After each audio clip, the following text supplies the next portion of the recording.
What's cracking everyone, Football Manager Tony here with the 12th episode of the Super Group series. In this episode we will have a look at the highlights of February. With the highlights I mean the big fixtures, the big results, maybe some transfers, injuries and all that. But anyway, let's begin this episode properly now. And as you can see we had 5 games in February.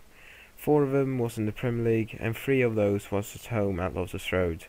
Those were against Norwich, Tottenham and West Bromwich Albion. Well, we also played Reading in the FA Cup 5th round, at home as well. We then played our only away game of the month at the Reebok Stadium against Bolton. As the day before the game versus the Canaries was the transfer deadline day, there was quite a lot of action going on between different clubs and players, and that included us as well. For instance, we loaned out 2 players of ours. The first one was Figueiredo, who joined Walsall for 3 months, and the second one was Areola, who joined Reading for the rest of the season. We loaned them out for the obvious reasons, to get them some first team experience and some playing time. We then received an offer for the manure services from Everton. The offer included £2.8 million spread over 48 months, but even though the offer was spread over 48 months, it felt as a gift from above, if you like, because he is a money-grabbing wanker, even though I did like him, so I really was chuffed a bit when we managed to seal this transfer. The match versus Norwich was now approaching fast, and we had generally every squad player available for the game, except Rodolfo, the skipper, who had a strained wrist. And then literally just a few minutes before kick-off, we received this bold confidence update, and as you can see, to summarise, they are happy with the way I am managing the team. It was then time for the game against Norwich, which is a very important game in my eyes, as they are a newly promoted team as well. As you can tell by the lineup, I wanted to approach this game very offensive, very attacking, so I picked a 3-2-3-2 formation, which worked wonders against them in the first leg, as you probably know as a live combat game.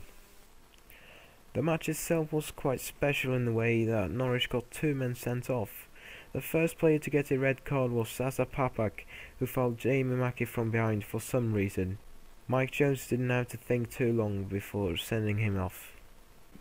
But as I told you before, there were 2 players who got sent off for Norwich in this game. As you can see, Montague swings in the corner, but the ball evaded the head of Andrew Serban. But now when Nathaniel Clyne picks up the ball, he gets tackled by Bradley Johnson, who already has a yellow card. And as you can see, the future doesn't look too bright for him. And there you go, he gets his 2nd yellow card of the game, and he is also sent off. So the 2-player advantage obviously made it a lot easier for us. And to be honest, Norwich weren't really a threat at any point in the game. Here you can see Nathaniel Clyne scoring his debut goal for the Super Groups. A truly wonderful strike by the right back. But Nathaniel Clyne wasn't the only player who scored his first ever goal for Queen's Park Rangers. As you can see, Ansaldi passes a great pass to Miguel de las Cuevas, who scores his debut goal against Norwich as well, and that is some debut goal. We eventually managed to beat Norwich with 6-0. We had 24 shots, 13 of them on target and 65% possession. If you have a look at the league table, you can see that we managed to climb up to the 2nd place, which we shared with Liverpool. Unfortunately, Alan Zagowa picked up an injury during the game against Norwich, which probably would rule him out for about 6 weeks. It was then time for the London derby versus Tottenham, which probably is one of the hardest opponents to face nowadays. You can clearly see that this is not our strongest side, but even though it's not our strongest side, I think this is more than a decent lineup.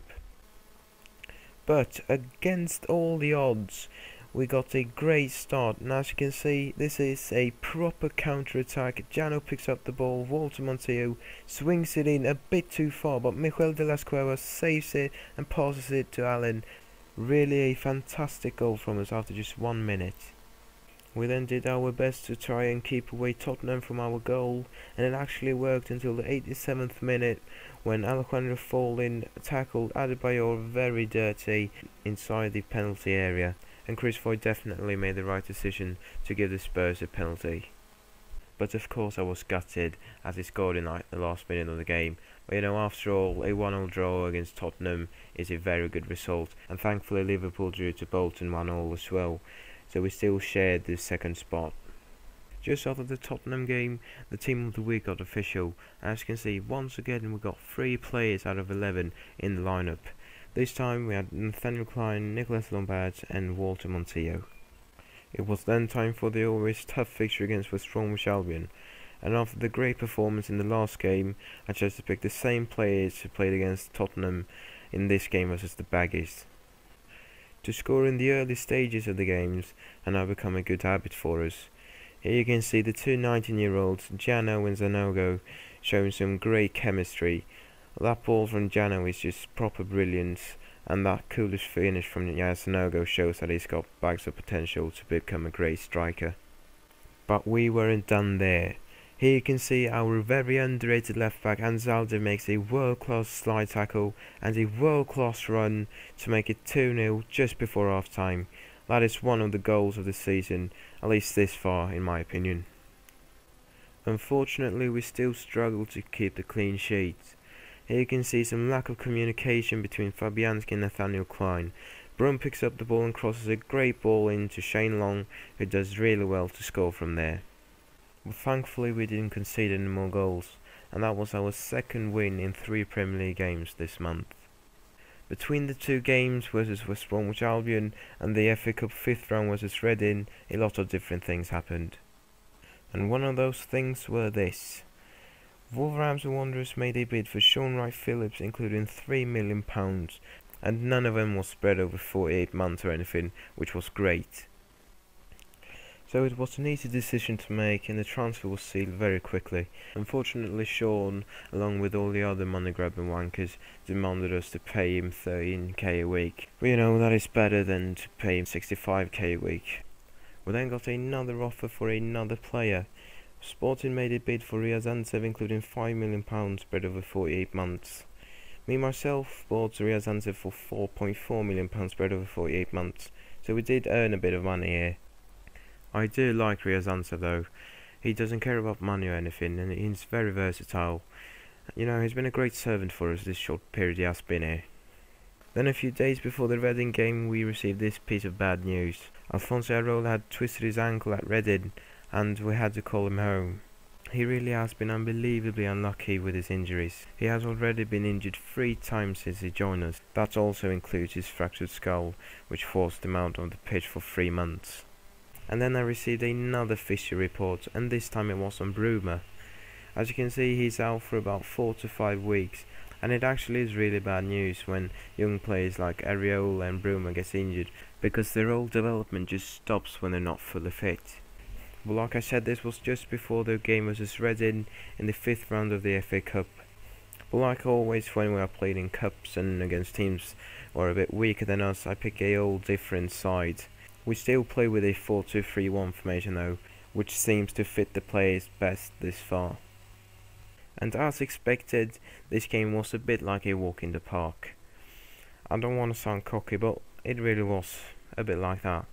Every single player in QPR played outstanding this game, but especially the 2 new players, Miguel de las Cuevas and James Vaughan.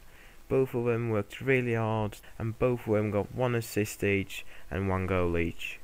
This goal right here is probably one of my favourite goals I've seen this QPR side score this far. That fighting spirit James Vaughan showed there is just absolutely first class. That pass to Jamie Mackey isn't too bad either, is it? I really like this goal as well. A bit of a rare sight, but what a strike from Alejandro Folin. A fantastic hit. We eventually beat Reading with 5-0. Miguel de las Cuevas, who got a 9.4 rating, was given the Man of the Match award. I'd give that award to the whole team though, because that performance was just absolutely sensational, to quote Harry Jaswell.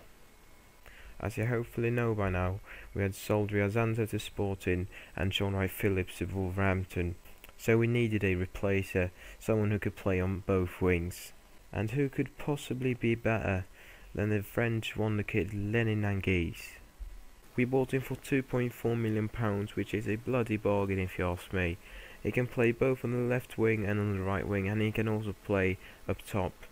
Both Arsenal, Manchester United and Manchester City wanted him, but for some reason he wanted to join us, which I am really happy for. I usually get Lenny Nanguise in all my saves, and I know what he's capable of. He's an absolute beast. It was now time for the last game of February versus Bolton at the Reebok Stadium. As you can see, we play with a 4-4-2 diamond kind of formation. That is because I wanted to try Yaya Sanogo and James Vaughan for the first time together up top, without being too attacking and having 3 defenders at back. The first goal came quite far into the first half for a change. Yaya Sanogo passes a great ball to his striker partner, James Vaughan, and that is exactly what I want them two to do. Wonderful stuff there. We played really well in the first half, and in the second half, in the 59th minute, we scored 2-0. Jono passes a great ball to Yaya Sanogo, who actually misses, but Montiel is very quick on the rebound. The third goal was just as good as Anzaldi's goal versus West Bromwich Albion. Walter Montiel has a give and go with Kerry Maitfana, and just have a look at this run. Absolutely unreal. Great strike as well by Walter Montiel. That really is a top goal. So we beat Bolton fairly easily at their own ground with 3-0. As you can see, we are now sitting in second place with the Queen's Park Rangers in our first season. I'm really happy with every player in the team, and I really think that we can become a great side. Well, that was it for this episode, everyone. I really hope you enjoyed it. I'm sorry that I'm not uploading frequently at the moment, but you know, there are so many things to be edited, and you know, it takes time to play as well. But hopefully I will upload a lot more now when I've started new, say, with Middlesbrough and Atalanta. Well, before you go, check these lads' channels out. They are absolutely outstanding. Give them a sub and check out their videos for me, please. And by the way, us 5 are doing a network game, which we will upload up on YouTube. So stay tuned for that one. I think the first episode will be uploaded sometime next weekend. So yeah, like I said, stay tuned for that. Well, take care everyone, I really mean that, and I will see you in the next episode. Ta-da!